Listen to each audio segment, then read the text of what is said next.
This is a Chinese church, an Asian church, and they're practicing their graduation. So the dilemma is that we understand that we are in the midst of a boycott. However, the struggle of my people is very real. However, given the opportunity. Good morning, how are you? How's everything? Good, good. Given the opportunity to take money from this community, they're paying you. You allow them to pay you. And however, we continue with our boycott. Continue with sending the message that we will not tolerate the disrespect. We will not tolerate the racism. We're not going to tolerate the injustice. However, given an opportunity that allows us to reap money from their community to put in our pockets for our family, that we solely take advantage of that. We fully take advantage of that. And that's what we're going to do. This is a beautiful church. I treat people how they treat me. And I don't put everybody in the same basket. Try not to do that. Try not to put everybody in the same basket. However, when we are confronted with differences, there has to be an avenue that allows us to dialogue, to have an opportunity to dialogue and to have these uncomfortable conversations. When we're able to do that, it allows us to bridge various gaps. Now, I'm going to explain to you what I've noticed just working here. And it really didn't hit me about the whole boycott thing. Like, I was aware of it, but I wasn't aware of it 2 weeks ago when I first came here. Because I'm very political, or whatever the case may be. But I guess at that time the trial was still going on and the verdict wasn't reached at that point. So when I was asked to come and cover this church, I never even thought about it. Nonetheless, here we are today, and I'm here working at this Asian church. They're Chinese. I'm not going to say exactly where they are. But yes, it's an Asian church. And what I've noticed is that I didn't work last week, but this week I came back. So 2 weeks have passed since I actually been here. It's a beautiful grounds. The grounds are actually beautiful. The church is beautiful. But what I've noticed is that people's interaction with me has been kind of like hit and miss. And I guess it's because a lot of these people own the businesses in our community. And because they own these businesses in our community and they're feeling the brunt of losing the black dollar, they look at me, some look at me and not sure if they should speak. Some just openly speak. They're very, very polite. Some openly speak. But most of them, they're kind of standoffish. And to tell you the truth, it doesn't faze me because I can talk to the devil. I can get along with anybody. I can work with anybody. It's not going to really bother me none. But what I'm learning from this experience is that we have to be able to respect each other, come to a dialogue where we're able to talk things out and we're able to get our point across, we don't have to be snide, we don't have to be nasty about it, because that's really not who we are as a people. We are very open. We welcome pretty much everybody. I don't like using that term, invited to the cookout. I really don't like using that term, but we are a people who are so forgiving that we forgive folks for doing some of the most heinous crimes to us. Okay? Slavery is one of the most heinous crimes that have ever been committed on humanity. All right? And it's not just to black folks. It's to any culture. It's to any type of people. Slavery is one of the worst things that's ever been invented. And that goes all the way back to biblical times when there were slaves in the Bible. Now, let's not get it twisted. It's not just Asians, Chinese that we are sending this message to. This message is also going out to the Indian community as well. The Indian community from India, not the Native American. Indian community from India. You have your 7-Elevens, you have your stores in our neighborhood, and you talk to our people like crap. You talk to our black patrons, you talk to our black brothers and sisters like garbage.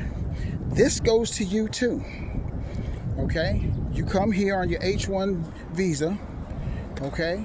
And this country just gives you everything. They give you startup money, they give you credit, they give you life insurance, they give you health insurance, they give you everything. And then you come and you open up your 7-Eleven in our neighborhoods. And then when my black customers, my black brothers and sisters come into your establishment, you talk to them like garbage. You treat them like garbage. We see you in the mall, you look at us and you try to look at us with a level of disdain. When a lot of you come from the most filthiest country on this planet besides Chad.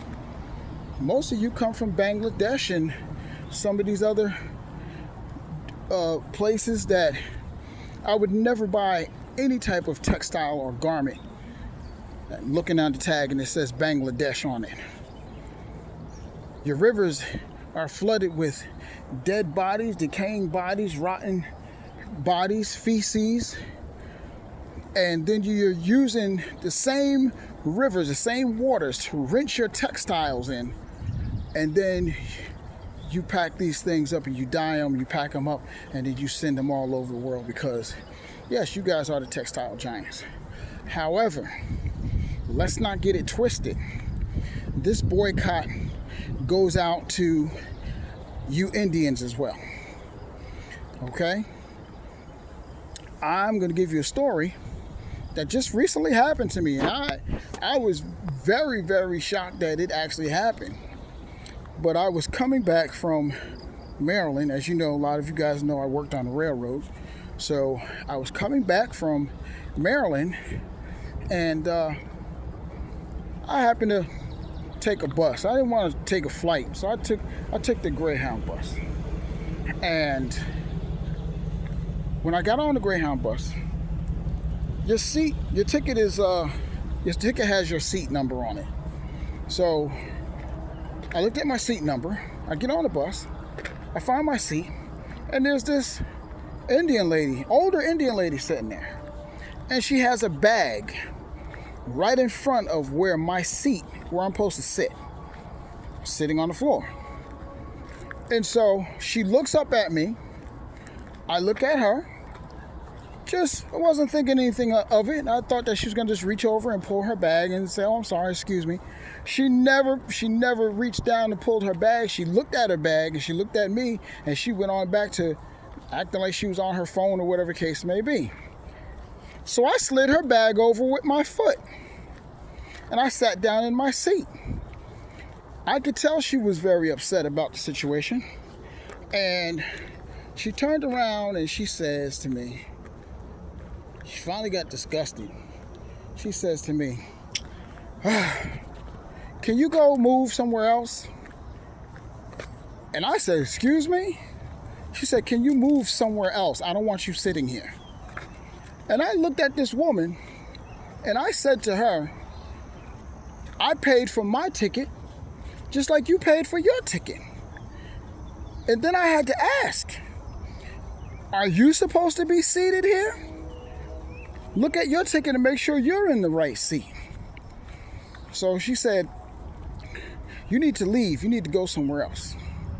By that time, it's like 2 o'clock in the morning and people are, sitting around us and they're starting to look. I look over, there's 2 Jewish guys sitting over here on the right side of me. And then directly behind my seat, there's a Spanish lady and there's a white gentleman sitting behind me. And now everybody's paying attention to what's going on because this lady, she's talking loud. She's like, if you don't move, I'm going to call the bus driver and have him get you off the bus. So I looked at her and I said, first of all, miss, this is my ticket. I paid for my seat. So this is my seat, so I'm sitting down. She's going to turn around and say, well, I'm leaving. I said, all right, well, good. Then you leave. But I'm not going to vacate my seat because you feel uncomfortable with your own skin. I'm very comfortable with my skin because I know exactly who I am. All of a sudden, people started I could hear them snickering and giggling. She gets up, she storms off to the front of the bus. She finds the bus driver, who's a black bus driver, and he comes back. He says, hi, what's going on? What's the issue? I said, this lady here told me to get up and leave and move because she's uncomfortable. She just don't want to sit next to a black man. She's uncomfortable. Now everybody behind us is laughing and they're saying, yeah, that's correct. She told him to get up and leave. So the bus driver is trying to keep it calm because it's early in the morning. He's trying to keep calm. And he says, okay, miss, just sit right here. So it was a seat in front of us that was vacant. So she went on and she sat down there. So we get on the road and next thing you know, we pulled into Washington. I think it was Washington, D.C., something like that. And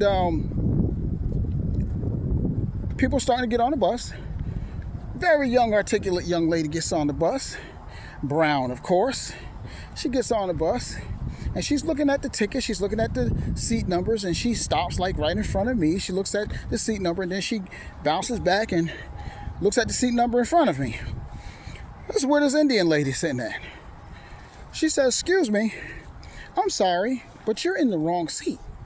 And the Indian lady told her, go away. You go away. You go sit up there somewhere. And then the young lady said, excuse me, in a very professional tone. She said, excuse me. So the Indian lady told her to go away. You black. You go sit up there. You go sit over there somewhere.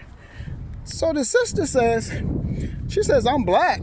You're blacker than I am. Why should I have to be inconvenienced for you? She said, if you don't get your ass up out of my seat, I'm going to drag you out of my seat. So by that time, she done lost all professionalism that she did have at that time in the morning. And everybody's looking at this Indian lady being just so directly, outwardly racist. And she calls the bus driver again. And she tells the black bus driver, I don't know what's wrong with these black people. They don't want to listen. They don't like to listen. So I chimed in. I said, miss, I don't know where you think you're coming from, but I see the videos. We all see the videos on YouTube. You are not in India. You can't come to the United States and talk to black people the way that you guys talk to black people in India and expect people to just bow down to or take the abuse that you guys dish out. I said, you need to go find a seat that you paid for, and you need to go sit down. So the bus driver got pissed off and told her, hey, listen, come sit up here on the jump seat. So she went up front. She sat down on the jump seat. Well, the trip continues, and we end up in Newark, New Jersey, my home. We end up back here in Newark, New Jersey, And this Indian lady gets off the bus, and now she's lost in Newark, New Jersey. She has no idea where she's supposed to go. I said, see that? You need to be very, very careful when you're talking to black people or black individuals with your racist comments. Now you're stuck here in Newark, New Jersey. You have no idea where you're supposed to go. And 9 times out of 10, you're going to have to get directions from a black individual that you so disdainfully hate. So the struggle isn't just to the Chinese community. It really isn't. It's to all those who treat my people, who treat us like we're second-hand individuals, when clearly it's the black dollar that's moving this economy. Okay? We consume everything. We buy and we consume everything. Now, the interesting thing about this boycott with Chinese individuals, with the Chinese market and Chinese stores and nail salons and hair and weed and all that stuff, look at the demographics of who's actually shopping at your location. You don't have Indians going into your location and purchasing anything. You do not have anyone from the white community going into your establishments buying anything. They buy absolutely nothing from you folks. Now, my brothers and sisters who are still dealing with certain issues and they decide to go and buy your weave and eyelashes and all those things that just seem so vain when God made black people just 100% perfect. God made you perfect, all right? He made you totally different than every other race. And it tells you in the scriptures that I have set ye apart from all others. When he says from all others, he means from every other race, that ye may worship me. So we've been suffering, and our minds have been enslaved, and our bodies have been enslaved, and physically and mentally tormented for 430 years, because we still haven't come unto the understanding of who we are and what we're supposed to be. When you look at it, when all these other races are telling you you're ugly, you're this, you're that, when your skin is made to absorb the sun, your skin is made to absorb rain, electricity, all these things. You walk on this grass, a child can walk on the grass and a child can touch a light bulb and that light is going to come on. That light bulb lights up. Because you are made out of everything, all the elements you are connected to on this earth. Now, they are not. So what they like to try to use in the scriptures is that all men are created equal. That is not true. That is not true. Because if you look at the scriptures and it tells you you have been created in the image of the Father. When you look at all these other races, are they created in the image of the Father as God describes his Son in the scriptures? No. No, they're not. You are, though. Your hair grows up like the trees towards the heavens. Okay? Your hair is made to grow straight up. Their hair grows down. So they tell you that you're so ugly, you're this, you're that, but they spend every moment watching you, trying to fry your hair, trying to make it straight, trying to make it look like what society's telling you should look, which is like them, with your straight, drop down, bone straight hair, and trying to do all these other things that make you look like them. And then they turn right around and they do everything to try to make themselves look like you. They shoot garbage in their lips so their lips are full like yours. They shoot garbage in their butts so their butts are round. They try to make it round, even though it doesn't never work. They try to round it off like the beauty of a natural, beautiful African black woman. They do the same thing with their breasts. They do everything to tear you down but at the same time, they're trying to make themselves look like you. Okay? Why do you think they want to get into tanning beds? They want to lay out on the beach. They know they can't be in the sun. You can lay out on the beach and you can suck up as much sun as you want. They better not do it. They better not. That little pretty so-called white skin looks nice when they're young. And they get in their 30s. They start getting towards their 40s. That skin starts to break down. They want to be you so bad. Learn to love who you are. And you don't have to worry about buying weave, buying eyelashes, doing all this extra stuff to try to make yourself look like what you think society wants you to look like. Because they're doing everything they can to reverse this role to look like you. Okay, so that's my little take for today. I just thought that I found myself in this position where, such a beautiful day out here. I just found myself in this position where I find myself back here at this Chinese church.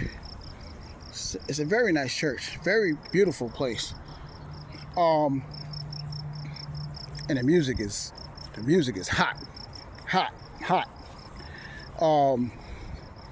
But I found it very interesting that I'm here and